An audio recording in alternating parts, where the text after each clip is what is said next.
watch this episode in Hindi, switch to timestamp 4 minutes and 16 seconds. Hello and welcome to another episode of Legal Update. The topic of discussion is preliminary inquiry before FIR. Why in news?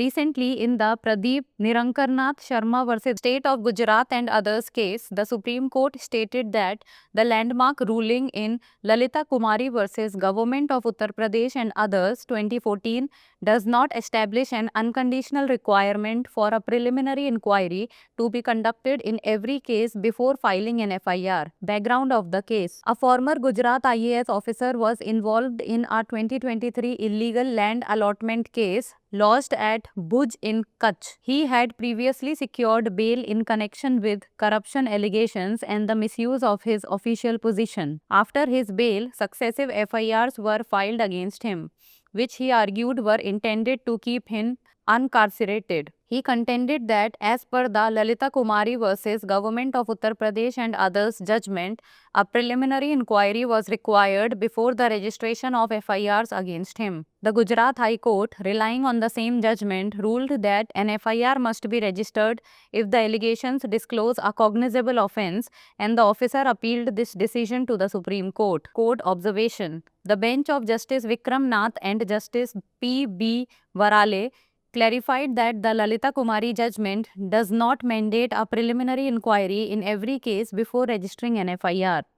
It emphasized that a preliminary inquiry is only necessary when the information does not initially reveal a cognizable offence. The court reiterated that when the information received clearly indicates a cognizable offence, the police are required to register an FIR without any discretion to conduct a preliminary inquiry beforehand. Section 156(3) of CRPC, Section 175(4) of BNSS. This section deals with the police officer's power to investigate cognizable case.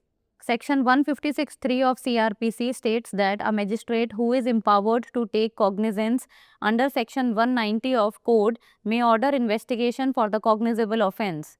An application under Section 156(3) of CRPC discloses the cognizable offence, then it is the duty of the concerned magistrate to direct registration of the FIR, which is to be investigated by the investigation agency in accordance with law.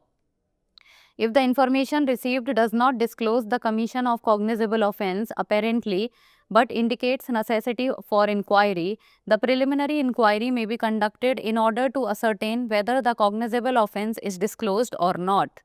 Any judicial magistrate may order an investigation under Section 156(3) of CRPC before taking notice of the offence.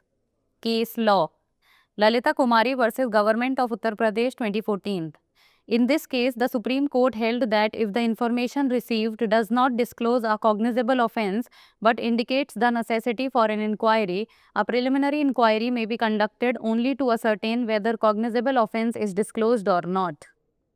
Priyanka Srivastav and others versus State of Uttar Pradesh and others 2015. In this case, the Supreme Court held that a stage has come in this country where Section 156(3) of Code of Criminal Procedure applications are to be supported by an affidavit duly sworn by the applicant who seeks the invocation of the magistrate's jurisdiction.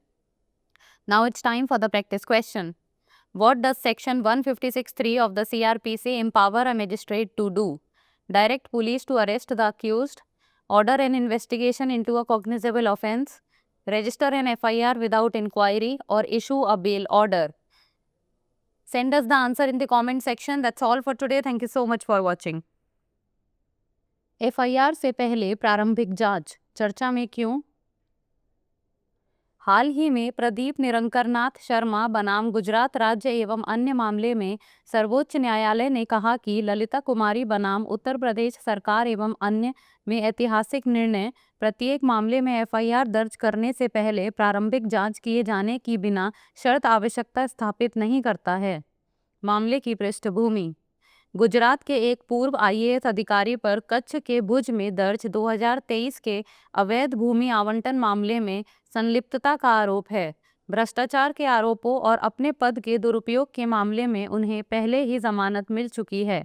जमानत के बाद उनके खिलाफ लगातार FIR दर्ज की गई, जिसके बारे में उनका तर्क था कि इनका उद्देश्य उन्हें जेल में रखना है।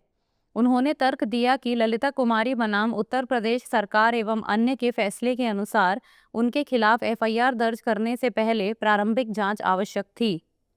गुजरात उच्च न्यायालय ने इसी निर्णय पर भरोसा करते हुए फैसला सुनाया कि यदि आरोप संज्ञेय अपराध का खुलासा करते हैं तो एफआईआर दर्ज की जानी चाहिए और अधिकारी ने इस निर्णय के खिलाफ सर्वोच्च न्यायालय में अपील की। न्यायालय का अवलोकन।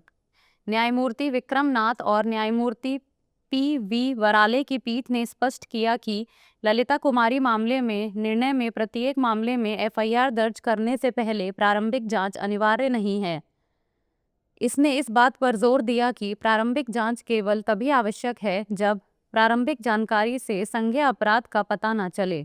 न्यायालय ने दोहराया कि जब प्राप्त सूचना से स्पष्ट रूप से संज्ञेय अपराध का संकेत मिलता है तो पुलिस को बिना किसी विवेकाधिकार के प्राथमिकी दर्ज कर प्रारंभिक जांच करने की आवश्यकता होती है।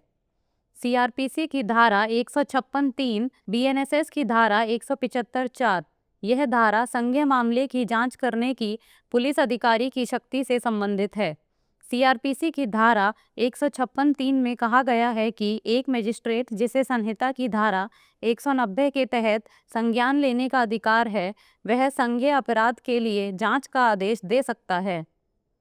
सीआरपीसी की धारा 156(3) के तहत एक आवेदन में संज्ञेय अपराध का खुलासा होता है तो संबंधित मजिस्ट्रेट का यह कर्तव्य है कि वह एफआईआर दर्ज करने का निर्देश दे, जिसकी जांच कानून के अनुसार जांच एजेंसी द्वारा की जानी है। यदि प्राप्त सूचना से संज्ञेय अपराध का खुलासा नहीं होता है लेकिन जांच की आवश्यकता का संकेत मिलता है तो यह पता लगने के लिए प्रारंभिक जांच की जा सकती है कि संज्ञेय अपराध का खुलासा हुआ है या नहीं। कोई भी न्यायिक मजिस्ट्रेट अपराध का संज्ञान लेने से पहले सीआरपीसी की धारा 156 के तहत जांच का आदेश दे सकता है। संबंधित केस ललिता कुमारी बनाम उत्तर प्रदेश सरकार 2014। इस मामले में सर्वोच्च न्यायालय ने माना कि यदि प्राप्त सूचना से संज्ञेय अपराध का खुलासा नहीं होता परंतु जांच की आवश्यकता का संकेत मिलता है तो प्रारंभिक जांच केवल यह पता लगाने के लिए की जा सकती है कि संज्ञेय अपराध का खुलासा हुआ है या नहीं। प्रियंका श्रीवास्तव एवं अन्य बनाम उत्तर प्रदेश राज्य एवं अन्य 2015। इस मामले में सर्वोच्च न्यायालय ने माना कि इस आदेश में एक ऐसा चरण आ गया है जहां दंड प्रक्रिया संहिता की धारा 156(3) के आवेदनों को आवेदक द्वारा विधिवत शपथ पत्र द्वारा समर्थित किया जाना चाहिए जो मजिस्ट्रेट के अधिकार क्षेत्र का अध्ययन करना चाहता है। अब बारी है अभ्यास प्रश्न की। सीआरपीसी की धारा 156(3) मजिस्ट्रेट को क्या करने का अधिकार देती है? पुलिस को आरोपी को गिरफ्तार करने का निर्देश देना, संज्ञेय अपराध की जांच का आदेश देना, बिना जांच के एफआईआर दर्ज करना, जमानत आदेश जारी करना। आप इस प्रश्न का उत्तर कमेंट सेक्शन में दे सकते हैं। आज के लिए इतना ही, धन्यवाद।